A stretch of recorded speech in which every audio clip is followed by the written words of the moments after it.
I love saying that. And yeah, he's a doctor in a PhD in Hawaii. Some of them, people may recognize Dr. Vitale from The Secret. He did quite a bit. Joe Vitale, I think. Joe Vitale, yeah, in The Secret. Anyway, so that's where we got a lot of our information from. But let me go ahead and read a quote from Dr. Hew Len of what HoOponopono is. HoOponopono. And this, just to make a distinction, this is self-identity, HoOponopono. So it's different than the ancient Hawaiian tradition. We'll talk a little bit about the differences. So this is as it's being practiced by and taught by Dr. Hew Len. Sort of a newer, updated 2009 or 2007. I know I started doing this in 2007, so I'm not sure exactly when the book was written. But anyway, the HoOponopono actually means, literally, in Hawaiian, to make right or to rectify an error. So break it down a little bit. Ho'o in Hawaiian means cause, and ponopono means perfection. So according to the ancient Hawaiians, error arises from thoughts that are tainted by painful memories from the past. HoOponopono offers a way to release the energy of these painful thoughts or errors, which are the cause of the imbalance and the dis-ease. So self-identity through HoOponopono is a problem-solving process of repentance, forgiveness, and transmutation that anyone can apply to themselves.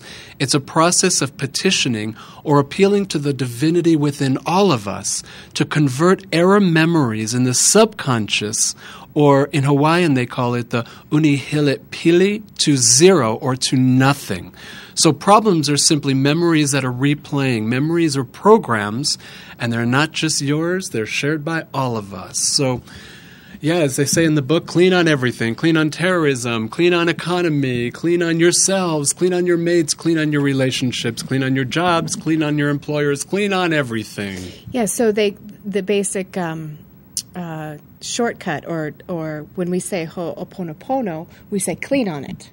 So say, just clean that out. And when you were reading that, Mitch, I could just hear like some of the viewers in our mind, repentance, forgiveness, transmutation. What are all these things? And oh my goodness, this sounds hard. And how am I going to do this? And do I need candles? And do I need all these things? And it's actually one of the simplest things that I've ever done to clean out erroneous beliefs, to make things right in my mind so that I see it manifested out in the world.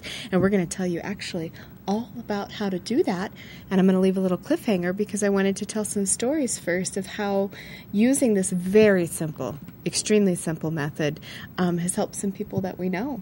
I think one of the things, I know that a friend of mine, Lori Morse in San Diego, she's an acupuncturist, a Chinese doctor. She turned me on to this, like I said, in 2007.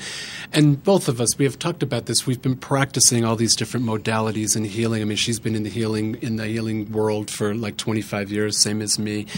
And we've read every book and done every process from Buddhism to, different religions and different techniques and classes. We've just been on this mission. The one thing that really seemed to stand out for me with HoOponopono is it's the actual experience. I know sometimes we're just reading about it and studying it and we're getting lots of great information. But the coolest thing about HoOponopono for me is that it's the experience when you step into, we'll talk a little bit about the process. It's really just 4 simple statements of, I love you, I'm sorry, please forgive me, and thank you. You don't need to understand anything about it for it to really work for you. But the coolest thing about it is that when you step into it and set the intention and make the choice to clean and to use HoOponopono, you actually step into the experience of the transmutation.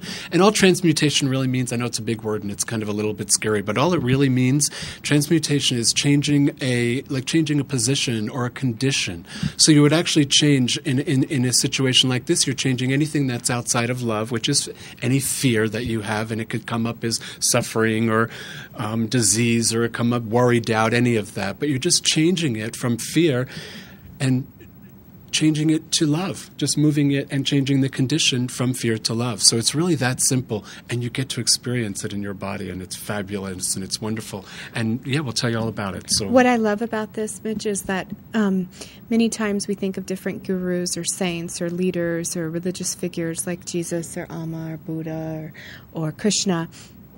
And every time we're asked, or we have these philosophical debates that kind of come up and think, well, in this moment, what would Amma do? What would Jesus do? To go back to that type of I think people wear bracelets and bumper stickers. Well, what would Jesus do? And the answer always comes back to love. Choose love. Choose love.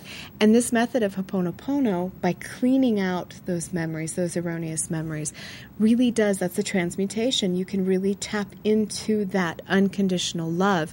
Meaning, I want to say this so people understand this, doesn't mean that you are looking past the erroneous acts of others. It doesn't mean that you are saying, oh, it's okay, you did that very heinous thing. That's not what that's about. It's about finding unconditional love inside of yourself so that you are in a peaceful place as the world is going on around you. And when you said those 4 statements, these statements aren't necessarily spoken aloud. Right. They're only happening within your mind. So I know when you first turned me on to Ho'oponopono or self-identity through Ho'oponopono, I was talking about it with my mom, and I don't think I couldn't find the copy of my book because I think I actually gave it to my mom. But before she'd read the book, I'm like, okay, all you need to do if you're having a problem or if you're perceiving a problem even in someone else is say these 4 statements over and over again. Just clean on it. So she was doing this around some stomach problems she was having, and she had been to the doctor about this, which always, if you have a physical ailment, go see your doctor. Always, always, always go see your medical doctor. Take care of anything that can be taken care of right away with conventional medicine and or what you feel comfortable with in the care of a professional, and then leave the rest to other types of modalities. That's my little chat on that. Anyhow, so she'd been to her doctor, and she was having all these different ulcers and stomach pains and different things like that. Didn't really know what to do about it. And she had been really cleaning on this area, and she was up late one night. She woke up in the middle of the night, turned on the television, and there was this Jack LaLanne juicer thing on TV. She said she'd seen the infomercial 100 times, and whatever. But in that moment, she was like, I should really buy that. Which I'm going to take a sidestep and say the whole thing about Ho'oponopono is when you're clean, you're open to divine inspiration. Instead of worrying about the problem, you are open to get this inspiration of what you do, what right action you take so that the problem goes away for you. So she, out of the blue, she bought this juicer. She wasn't thinking about her stomach or anything. Got the juicer in the mail and started just making cabbage juice for herself, which to me, I find that absolutely disgusting. My mom loves cabbage. My grandparents were cabbage farmers, so go for it, Mom. So she started drinking all of this cabbage juice and started feeling better. So one day she was curious, got on the internet, started Googling, cabbage juice and things.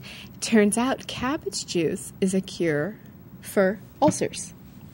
She never knew any of this. She had just cleaned on it, yet she received divine inspiration, bought the juicer, started drinking cabbage juice, and boom, she started having results in her body and feeling a lot better. Then she does the research and finds, that's actually a really great way to help yourself out. Well, good for your mom to follow that intuitive nudge, I like to call it, and really do the next step and find out that it was not, I always say that if you just follow those intuitive nudges, set your intention, follow the intuitive nudge, then you're going to do what you need to do to reach your goals. So that's really good. I love that story. Yeah, and I kind of look at it as when we're so wrapped up, I'll make this a nice statement, when I'm so wrapped up in my problem and I keep playing the problem over and over again, there's no way for the solution to enter my mind or enter my consciousness. So I go, I should do this. And by the act of cleaning on the problem, it just dissipates that energy so that divine super consciousness, divine intelligence, whatever you want to call it, just comes right in. And I go, that's the next step. And in hypnosis or in hypnotherapy, we call it the superconscious, and I just like to call it the problem-solving part of the mind. There's only two ways that we process life. We're either moving through life, we're coming from memories that we've had from the past, or from divine inspiration, from that problem-solving place, from that place of joy and inspiration all the time. So if it's not that, then all we have to do is clean, because all it is a memory. That's it. It's a memory. It's a program. Memories are just programs that we run over and over again. And, we've talked about that in many of our shows. Mm-hmm. So this is a really great, easy way to just go ahead and clean and take it back to that state of origin, that original state of love. Just transmute it from whatever it is, fear, to that divine state of pure love. It's such a great experience.